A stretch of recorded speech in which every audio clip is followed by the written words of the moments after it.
Eva Braun's life story is a complex and shadowed narrative intertwined with the dark history of Nazi Germany.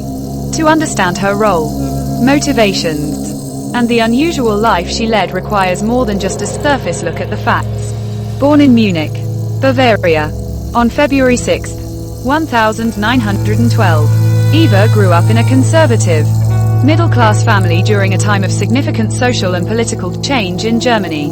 Her family's modest background included her father, Friedrich Fritz Braun, who worked as a schoolteacher, and her mother, Franziska Fanny Kronberger, who had previously worked as a seamstress.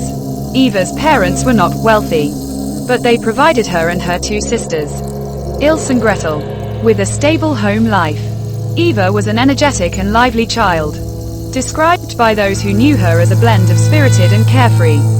While not particularly gifted academically, Eva managed her schooling adequately, with interests in physical activities like gymnastics and a growing fascination with beauty and fashion. Her family was devoutly Catholic, and she was raised with traditional values. Her father, strict and principled, sought to instill in his daughters a disciplined upbringing. However, Eva was known to be somewhat rebellious, a trait that would influence her later life decisions. After completing her basic education, Eva worked briefly as a shop assistant. But her life took a significant turn when, at the age of 17, she secured a job with Heinrich Hoffmann, a well-known photographer and an early member of the Nazi Party. Hoffmann's photography studio was not only successful but had the privilege of capturing images of Hitler and other prominent figures of the Third Reich. The studio became a focal point for party members, and it was there, working as a secretary and assistant, that Eva first encountered Adolf Hitler in 1929. Initially, Eva had little knowledge of Hitler's political importance. He was simply another client, albeit an unusual one, given his reserved manner and stern personality. Hitler was 23 years her senior and, at that time, held considerable influence within the Nazi Party. Although he had not yet ascended to ultimate power, their relationship began slowly, with Hitler showing a polite yet detached interest in her, as their acquaintance deepened. However, Eva became intrigued by him, attracted to his charismatic influence and the air of mystery he maintained. Hitler, for his part, appeared drawn to her youthful energy, beauty, and lack of political ambition, a stark contrast to the intensity and fervor of his usual associates. Despite the secrecy surrounding their relationship, Eva gradually found herself woven into Hitler's life, though always from the shadows. The relationship's secrecy was crucial to Hitler's image. He believed that publicly maintaining the image of a bachelor would serve his political ambitions better, as it portrayed him as wholly devoted to Germany. This meant that Eva had to adapt to a life of isolation and hidden attachment, existing as a secondary figure in a world dominated by powerful and often ruthless men. Hitler controlled nearly every aspect of her existence, dictating where she could go, whom she could meet, and even what she could read or wear. For instance, he insisted she dress in conservative, understated clothing, and he discouraged her from wearing makeup, preferring a natural look that he felt reflected the image he wanted his inner circle to uphold. Though she lived largely out of the public eye, Eva found ways to fill her time. Her passion for photography grew, likely influenced by her work at Hoffmann's studio. She would spend hours with her camera, documenting her surroundings, the people she interacted with, and the lifestyle she was leading, particularly at Berghof, Hitler's private mountain residence in the Bavarian Alps. Many of these photographs survived and offer a rare, personal glimpse into Hitler's private life, showing informal gatherings, leisure activities, and candid moments with high-ranking Nazi officials. Eva's photographs would later become invaluable historical artifacts, providing insights into Hitler's inner circle and daily life that no official documentation could capture. While Eva was not politically active, her presence within the Nazi elite's inner sanctum exposed her to the core of the Nazi ideology and the prominent figures who promoted it.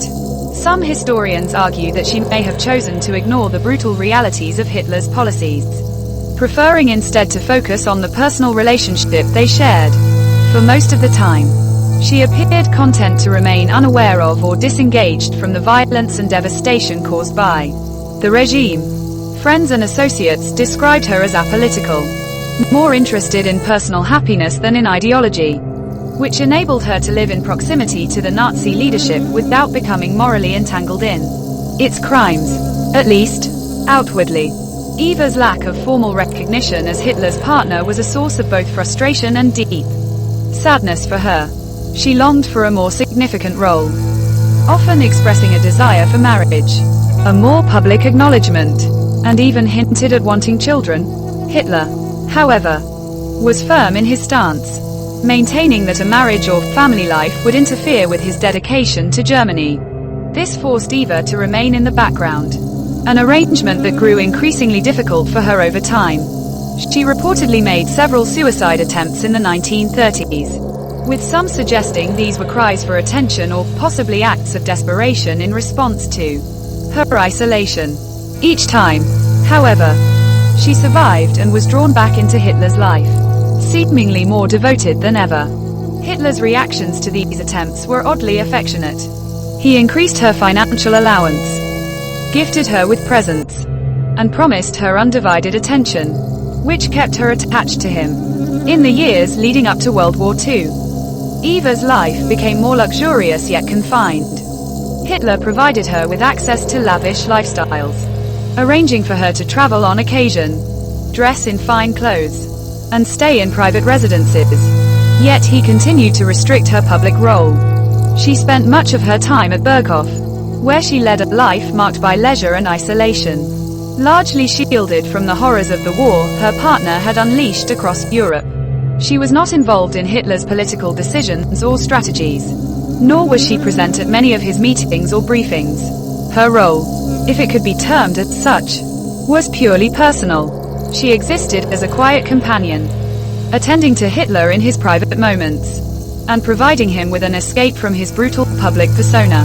During the war years, Eva's routine barely changed, though the atmosphere at Berghof grew more tense as Germany's fortunes began to shift. She maintained a circle of friends within the inner Nazi elite, spending her days with the wives of other high-ranking officials. Like Magda Goebbels, Eva's life during this period was marked by a strange mix of opulence and obliviousness. While the world outside Berghof was consumed by devastation, she was known to host parties, go skiing, and indulge in new fashions. Her isolation from the public view and political machinations allowed her to live in what some have described as a world of make-believe, a stark contrast to the destruction unfolding around her. For many, her detachment symbolized the detachment of the Nazi elite from the realities faced by ordinary Germans and those suffering under Nazi oppression. As World War II drew to a close, Eva's loyalty to Hitler reached its tragic culmination in April 1945. As Allied forces closed in on Berlin, Hitler retreated to the Führer bunker, a fortified underground structure beneath the Reich Chancellery in Berlin. Knowing that Hitler was likely facing defeat, Eva made a deliberate choice to join him, leaving her family and any hope of survival behind. She arrived at the bunker in late April, and on April 29th, in one of Hitler's final acts, he agreed to marry her in a small, somber ceremony attended by a few witnesses. This marriage, which had eluded Eva for nearly their entire relationship, was a hollow victory, occurring in the bunker's bleak confines with the end of the Nazi regime imminent. Eva Braun died on April 30th, 1945, alongside Adolf Hitler. The exact time of her death is estimated to be around 3:30 p.m. to 4 p.m. Based on accounts from those present in the Führer bunker in Berlin, Braun and Hitler committed suicide together, with Braun ingesting cyanide and Hitler taking both cyanide and a self-inflicted gunshot. This event occurred shortly after their marriage, which had taken place just a day prior, on April 29, 1945. As the Soviet forces closed in on Berlin, their bodies were quickly burned in the bunker courtyard, per Hitler's instructions, in a final act of defiance to prevent their remains from being displayed by the Allies.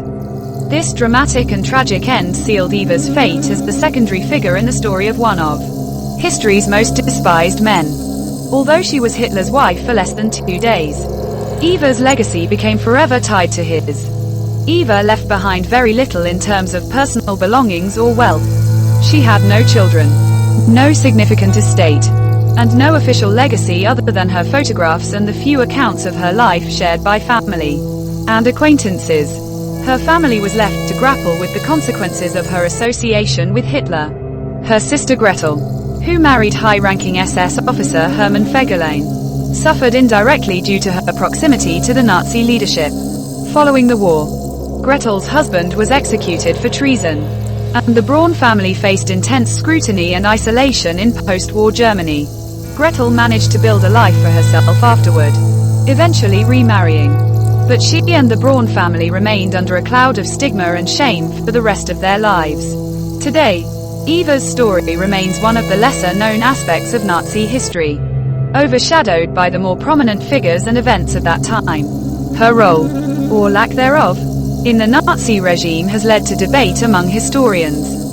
Some argue that she was a willing accomplice, a woman who ignored the crimes of the man she loved for her own comfort and security. Others view her as a tragic figure, a woman trapped in a relationship with a man who wielded immense power over her, forcing her into a life of isolation and moral ambiguity. Her life raises complex questions about complicity, responsibility, and the moral choices available to individuals living under oppressive regimes. To this day, no grave or marker exists for Eva Braun. The few remains of her that may.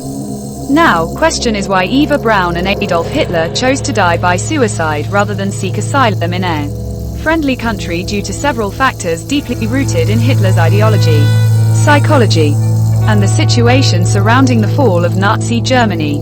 Here are some of the reasons behind their decision. Hitler's reluctance to live in defeat. Hitler had repeatedly stated throughout his life and in his writings that he would rather die than see Germany or himself humiliated in defeat. He viewed surrender or capture as the ultimate disgrace. In his eyes, escape to another country, even if possible, would mean acknowledging defeat and living as a traitor to his own ideals. His strong sense of pride, intertwined with his fanatical commitment to his ideology, led him to prefer death over the shame of survival. No safe asylum options left. By April 1945, with the Third Reich in complete collapse and Allied forces closing in from all sides, Hitler and his inner circle had very limited options for escape. Most formerly friendly nations were either occupied by Allied forces or unwilling to risk sheltering him. Fascist allies like Italy and Hungary had already fallen, and even distant countries with sympathies to Nazi Germany were likely unwilling or unable to provide him safe haven given the global sentiment against Nazi leadership, fear of capture and public humiliation. Hitler was haunted by the idea of being captured alive, especially by Soviet forces. He knew the Soviets viewed him as a war criminal of the highest order, and he feared a fate similar to that of Italian dictator Benito Mussolini, who was executed, and his body displayed publicly in a humiliating manner. Hitler was determined to avoid a similar end, especially under Soviet hands, who had suffered tremendous losses during the war and held immense hatred toward him. Propaganda and the myth of Hitler's legacy. Hitler saw himself as a historical figure destined to transform Germany, if not the world, in his last political testament, written shortly before his suicide. He tried to shape how his legacy would be remembered. By choosing suicide in Berlin, he could create a narrative of unwavering commitment to Germany, presenting himself as a leader who chose death over capitulation. For him, dying in the bunker would cement his role as a tragic figure rather than a defeated one, at least among his loyal followers. Eva Braun's loyalty and determination. Eva Braun's presence and loyalty to Hitler were unwavering, even in the darkest days of the war. She had chosen to join him in the bunker despite knowing the likely outcome, and her decision to stay in Berlin rather than flee when she still had the chance underscores her commitment to him.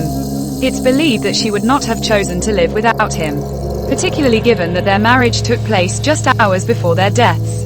Her suicide with him was a testament to her loyalty and determination to share his fate. regardless of any potential alternatives. Psychological state and the bunker mentality. By the final days of the war, Hitler's mental state had significantly deteriorated. Surrounded by only his most loyal followers, isolated from reality, and enduring constant bombing, Hitler and those in the bunker developed a fatalistic, almost apocalyptic mindset. This bunker mentality led to a collective sense that there was no future outside of Berlin, and their psychological state likely influenced their belief that suicide was the only honorable escape. Limited escape routes and rapidly closing Soviet forces. By April 1945, Soviet troops were advancing rapidly through Berlin, and escape routes were all but closed. The situation in the bunker was chaotic, and Hitler's physical health had also declined significantly, making it unlikely he could endure the hardships of escape even if a plan were in place. The remaining options involved either attempting a last-minute, dangerous flight or surrendering, which for Hitler and his inner circle was unacceptable. The belief in a clean ending for the regime. Hitler had a distorted sense of honor regarding the end of his regime, seeing suicide as a way to control how his life and movement concluded. By ending his life on his own terms, he could prevent his enemies from capturing him alive, thus avoiding what he perceived as further humiliation for both himself and Nazi ideology. In summary, Hitler's ideological beliefs, psychological state, and fear of capture by Soviet forces, combined with Eva Braun's loyalty and a lack of viable escape options, contributed to their decision to die by suicide in the bunker rather than attempt asylum elsewhere. This act was intended to be a symbolic final stand, a way to evade both personal defeat and the perceived dishonor of surrender.